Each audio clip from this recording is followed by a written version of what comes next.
মকর রাশি। মকর রাশির ব্যক্তিরা অবশ্যই আজকে বন্ধুর কাছে আপনি যে বেশ চিন্তার কারণ হতে পারেন কোন আপনার বন্ধুর কাছে। এটা কিন্তু যে কোনো ব্যাপারে হতে, সেটা খুব সাবধানে, কথাটা কিন্তু খুব ইনার মিনিং আছে। ইন ডিটেল আমি বেশি বলতে পারলাম না।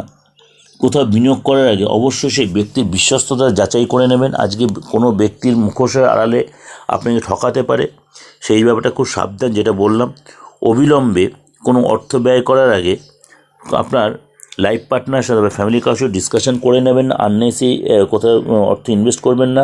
কোনো জায়গায় আপনাকে হয়তো কেউ নিয়ে গিয়ে কোনো কাউকে আপনি ইনসিস্ট করতে, সেটা করবেন না। টাকা, ভালোবাসা, পরিবার থেকে আপনি অনেকটাই আজকে নিজেকে দূরে সরিয়ে রাখতে চাইবেন, কিন্তু তা করবেন না। পরিবারের সাথে সময় দিন এবং আপনার লাইফ পার্টনার কিন্তু আপনার জীবনে যে দেবদূতের মতো অধিষ্ঠিত হবে। এটা